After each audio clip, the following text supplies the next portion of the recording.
The ridge stretched long and uneven, a line of broken stone and wind-scoured soil that divided slopes rather than connecting them. Snow lingered only in the deepest cracks, thin and old, while exposed rock absorbed what little warmth the day offered. The raven followed it. He moved in short flights and longer walks, wings opening only when elevation promised lift.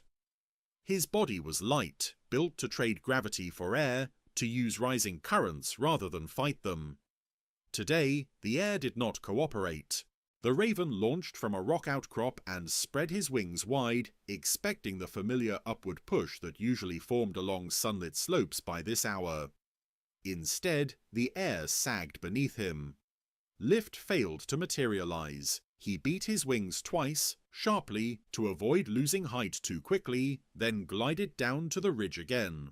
The thermals had not formed. This was early. By now, sunlight should have heated stone enough to send warm air upward in narrow columns, predictable and usable. The raven tested again a few meters farther along the ridge, hopping forward, launching briefly, feeling only resistance. Cold air still clung to the ground. It pressed downslope rather than rising, sliding off the ridge in thin sheets that flattened sound and stole height. The air moved, but in the wrong direction. The raven settled back onto stone and folded his wings. He tilted his head and watched. From this height, the world usually organized itself into patterns. Animals moving along predictable lines, shadows revealing depth, scent riding air currents upward. Today, everything looked muted and distant. Movement below did not announce itself clearly. Even sound felt compressed. The raven walked. His claws clicked softly against stone as he moved along the ridge crest, head bobbing in small, precise motions. Walking cost less energy than forced flight, but it also limited range. Opportunities that appeared below would remain unreachable without lift.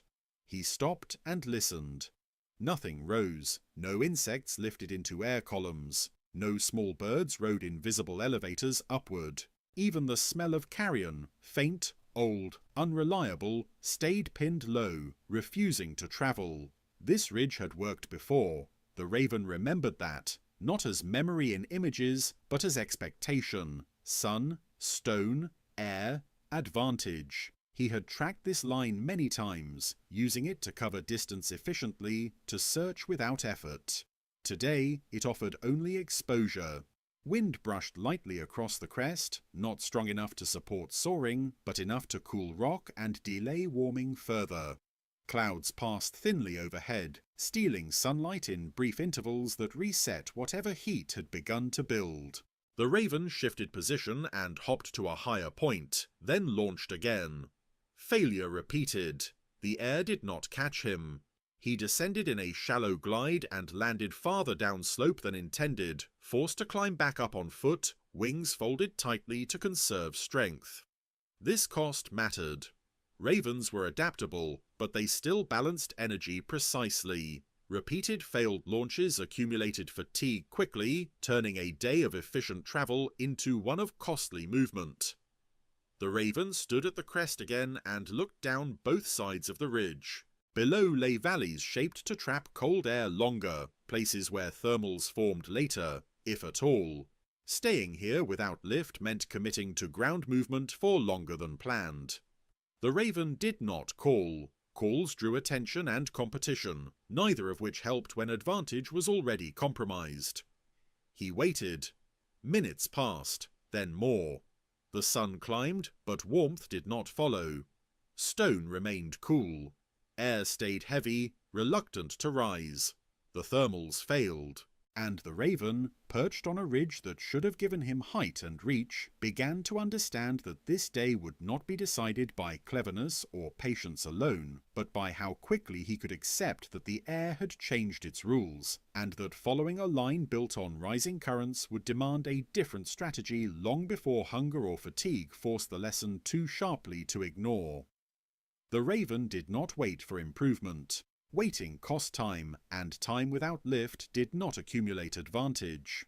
Cold air still hugged the ridge, sliding downward in thin layers that cancelled whatever heatstone attempted to hold. He moved, not flying, walking. Claws gripped rock and gravel as he progressed along the crest, body leaning slightly forward to keep balance against the mild crosswind. His wings remained folded, feathers tight against his sides to reduce drag and preserve warmth. Walking on a ridge changed everything. Range shrank, vision narrowed. Opportunities that would normally rise to meet him now stayed below, out of reach. The raven compensated by stopping often, scanning slopes carefully, head tilting to bring one eye at a time into alignment with movement below. Sound arrived late. Without thermals, noise from the valleys did not lift.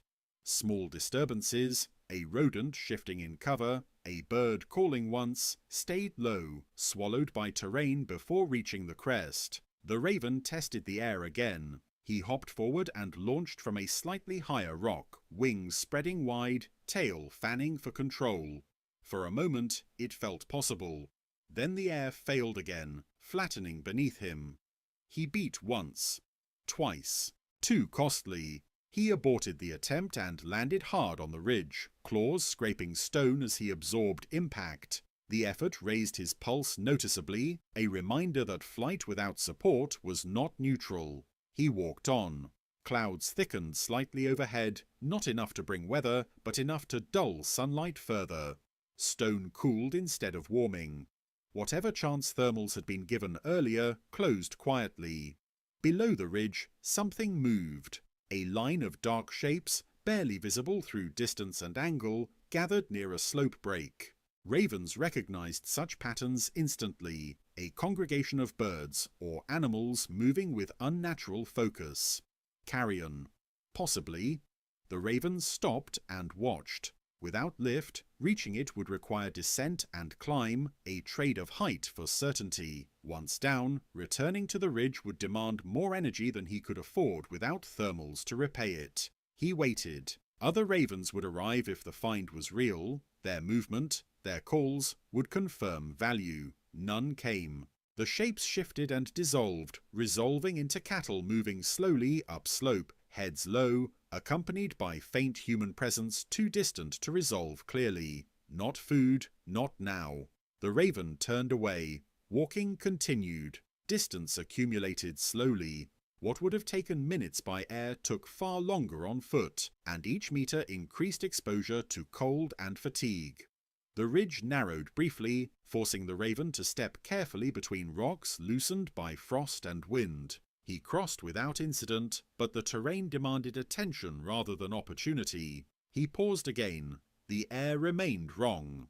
No vertical movement, no warmth rising, just lateral drift that offered no lift and little information. The raven preened briefly, smoothing feathers disturbed by walking, redistributing oils to maintain insulation. This was maintenance, not comfort. He launched once more from a new position. Failure repeated. He landed quickly, wings snapping shut, decision made. Flight today would be expensive and unreliable. The ridge would have to be tracked on foot until conditions changed or a different route presented itself. The raven continued along the crest, no longer testing air frequently, conserving energy and accepting ground movement as the day's dominant mode. The thermals had failed. And as the raven adapted to a world where wings were no longer an efficient solution, he began to understand that the ridge, once a line of advantage, had become simply another surface to cross, its height offering no guarantee of access, only the illusion of it, until the air itself agreed to cooperate again. The smell arrived first, not clearly, not fully, just enough to register as wrong against the clean, cold air of the ridge. It was old and scattered, broken into fragments that drifted sideways rather than rising. Carrion's scent that should have climbed eagerly instead lingered low, trapped against the slope. The raven stopped. He faced downslope and waited, head angled, nostrils open. The scent strengthened slightly, then faded again, as if tugged apart by inconsistent air movement.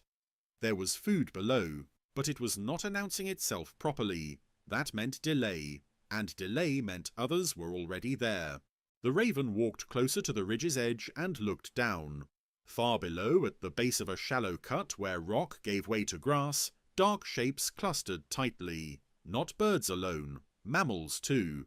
Their movement was irregular, interrupted by brief retreats and returns. A carcass, medium-sized, not fresh. The raven assessed quickly. Descending would cost height he could not regain easily today. Without thermals, climbing back to the ridge would require direct wing effort. Steep, inefficient, draining.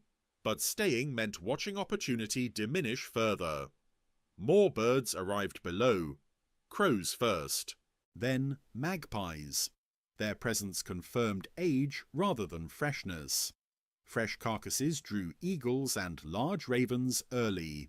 This one had waited long enough for lesser competitors to take hold. The raven did not call. Calling would not improve position.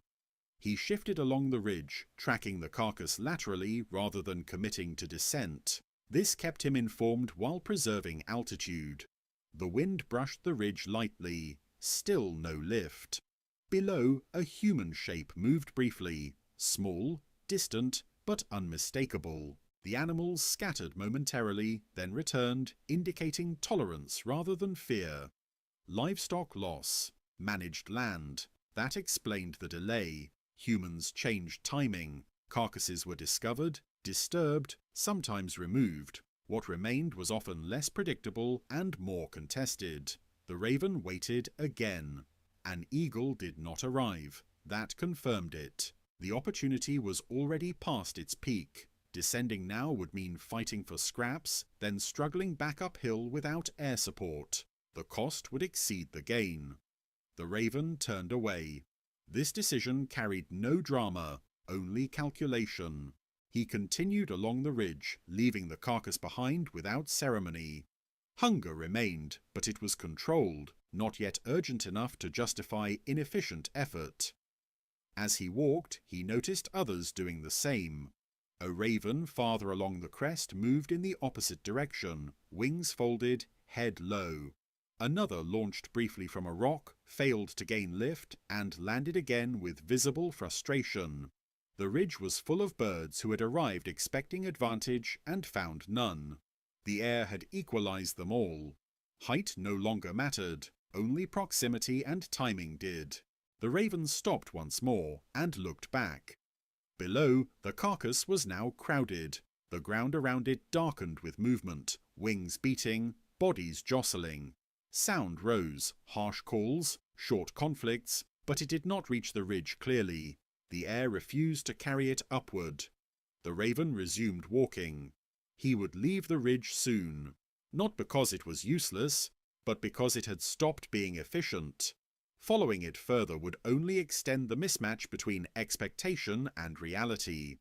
The thermals had failed, and in doing so, they had removed the one advantage that made patience at height worthwhile. The raven moved on, already shifting his internal map away from lines that depended on rising air toward routes that favored certainty over efficiency, knowing that today, survival would belong not to those who waited longest at the highest points, but to those who recognized earliest when height no longer guaranteed arrival. The ridge did not end. It simply stopped being useful. The raven felt it not as a sudden change, but as a gradual loss of return. Each step forward along the crest delivered less information, fewer options, no correction from the air. Height remained, but advantage did not. He turned downslope, not steeply, carefully. The descent followed broken ground where stone gave way to soil and sparse vegetation. Walking here cost less than climbing back later would have. Wings opened briefly now and then, not to fly, but to stabilize balance as he moved between levels. The air changed subtly as he dropped. Cold pooled less tightly. Sound gained depth. Smell began to organize itself into direction rather than presence. The raven paused often, letting this information rebuild a map that height had failed to provide. Below the ridge, the land widened. Slopes flattened into benches where animals travelled more predictably, tracks crossed here, deer, smaller mammals, birds, layered and recent enough to matter. The raven followed them loosely, not committing to any one line, reading instead where movement concentrated. He launched once more. This time, the air accepted him. Not strongly, but enough. A shallow glide carried him forward without loss, wings steady, tail adjusting lightly. He landed again moments later, conserving energy rather than forcing distance. This was workable, not efficient, but stable. The raven continued in this pattern, walk, short glide, land, trading the illusion of effortless travel for consistent return. Hunger remained, but it no longer pressed urgently. Effort matched reward again. Above him, the ridge held its cold air. Thermals still did not form. The crest remained a line that promised advantage it could not deliver today. The raven did not look back. Ridges were tools, not loyalties. When conditions changed, he would use it again. When they did not, he would not waste energy pretending otherwise. As afternoon light thinned, he reached lower ground where wind finally moved as expected, not lifting, but carrying scent laterally in readable streams. Somewhere ahead, a small animal moved through cover, its presence announced cleanly now. The raven adjusted course. Opportunity had returned, not because the day improved, but because he had moved to where conditions matched reality. The thermals had failed, but they had not taken everything with them. They had only removed the shortcut. And by leaving the ridge before height turned into stubbornness, the raven preserved the one advantage that did not depend on air or elevation, the ability to adapt quickly when the landscape stopped honoring old agreements. The ridge faded behind him, still high, still cold, still waiting for a day when the sun would heat stone properly again. That day was not today. Today belonged to ground that gave back exactly what it took, and to those who recognized when it was time to step down and move on.